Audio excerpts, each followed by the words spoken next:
I've been reading books of old, the legends and the myths, Achilles and his gold, Hercules and his gifts, Spider-Man's control, and Batman with his fists. And clearly I don't see myself upon that list. But she said, where'd you wanna go? How much you wanna risk? I'm not looking for somebody with some superhuman gifts, some superhero, some fairy tale bliss. Just something I can turn to, somebody I can kiss. I want something just like this.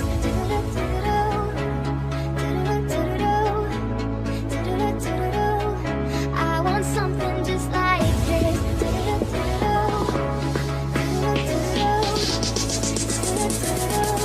I want something just like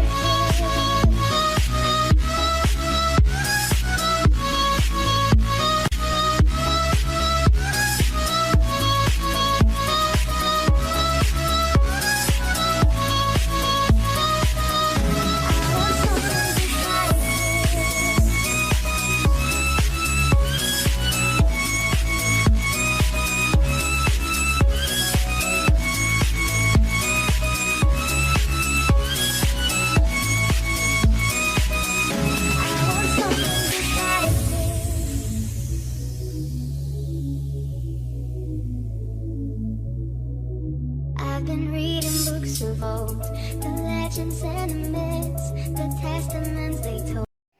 Halo, assalamualaikum warahmatullahi wabarakatuh. Saya Nia Anindya Putri NIM 12405183062 dari jurusan Manajemen Bisnis Syariah IAIN Tulungagung.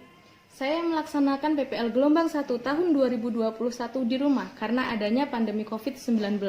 Saya melaksanakan PPL di Desa Junjung, Kecamatan Sumbergempol, Kabupaten Tulungagung, di Lembaga Usaha Bisnis Online Pakaian Dalam Moodcup Store.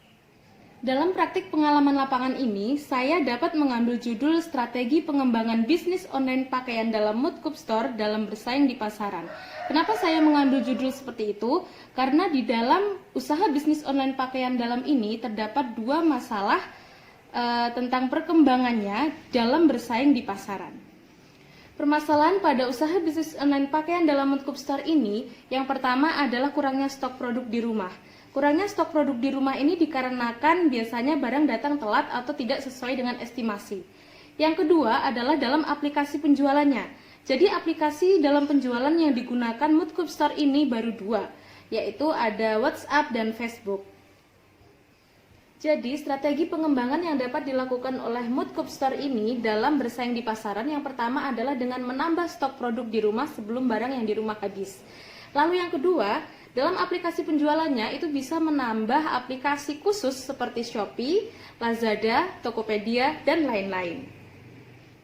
Alasan pemilik Moodcup Store dalam memilih usaha bisnis online pakaian dalam ini dikarenakan masih jarang sekali orang yang berjualan pakaian dalam secara online.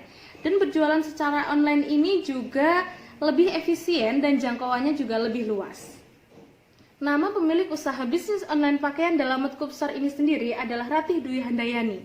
Beliau juga masih berstatus mahasiswa di jurusan Manajemen Bisnis Syariah IAIN Tulungagung.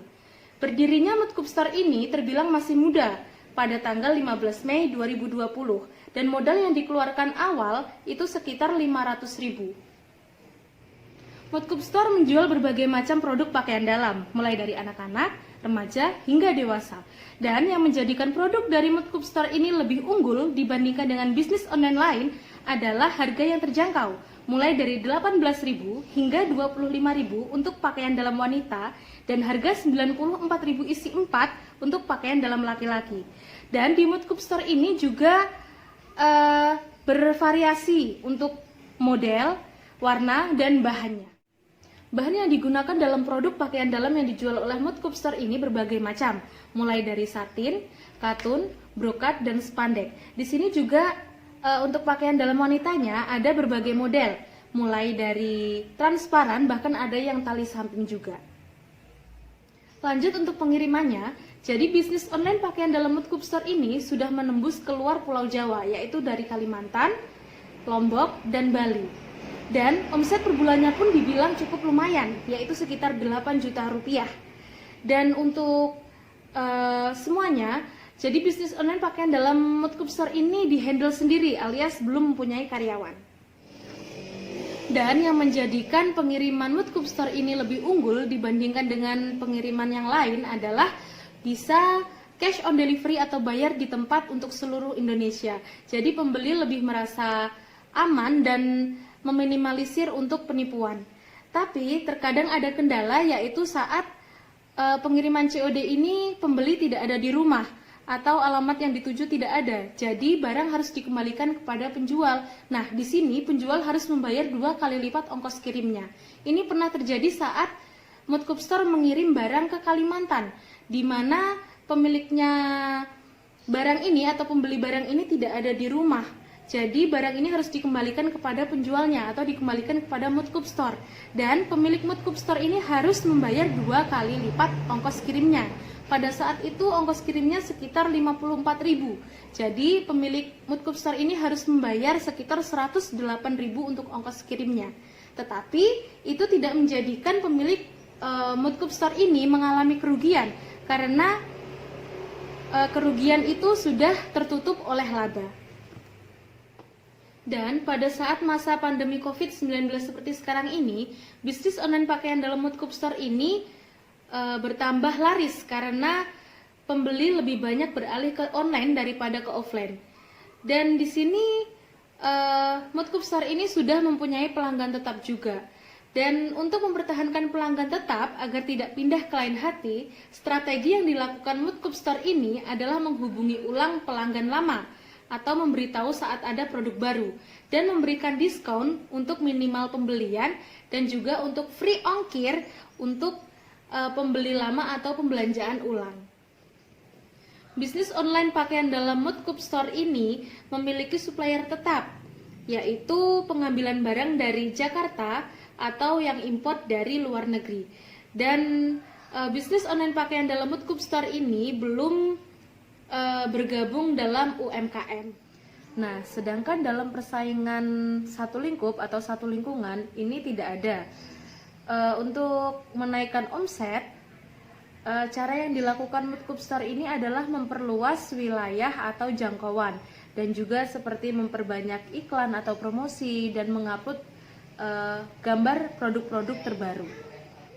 Nah, sedangkan strategi yang digunakan oleh pemilik usaha bisnis online pakaian dalam ini dalam menarik pelanggan, yaitu seperti yang saya bilang tadi, dengan adanya cash on delivery atau COD atau bayar di tempat untuk seluruh Indonesia, jadi pembeli merasa aman dan tidak merasa tertipu. Lalu dengan foto real pic atau gambar dengan barang itu sama, jadi pembeli juga merasa tidak tertipu. Lalu ada lagi dengan mencarikan keperluan konsumen. Misalnya pembeli ingin model seperti apa, lalu nanti akan dicarikan oleh pemilik usaha bisnis online pakaian dalam Moodcup Store ini. Nah, apa yang terjadi jika dari supplier itu produknya mengalami kenaikan? Jadi yang dilakukan Moodcup Store ini adalah dengan menaikkan harga jual juga, dan jujur kepada pembeli jika memang dari supplier itu barang mengalami kenaikan harga. Nah, jadi apakah produk bisnis online pakaian dalam Moodcup Store ini selalu mengikuti tren zaman? Jawabannya adalah iya. Jadi usaha bisnis online pakaian dalam Moodcup Store ini selalu mengikuti perkembangan zaman. Nah, jadi kesimpulannya, bisnis online pakaian dalam Moodcup Store ini meskipun belum lama berdiri, tetapi sudah mencapai omset yang lumayan, yaitu sekitar 8 juta. Dan pengirimannya pun sudah keluar Pulau Jawa. Dan untuk strateginya agar lebih berkembang dalam pasaran, yaitu dengan menambah stok produk di rumah sebelum produk habis. Dan juga dalam aplikasi penjualannya itu bisa memperbanyak aplikasi seperti Shopee, Lazada, dan lain-lain. Sekian penjelasan dari saya mengenai praktik pengalaman lapangan atau PPL di Lembaga Bisnis Online Pakaian dalam Moodcup Store, Desa Junjung, Kecamatan Sumbergempol, Kabupaten Tulungagung. Bila ada salah kata, saya mohon maaf sebesar-besarnya. Wassalamualaikum warahmatullahi wabarakatuh.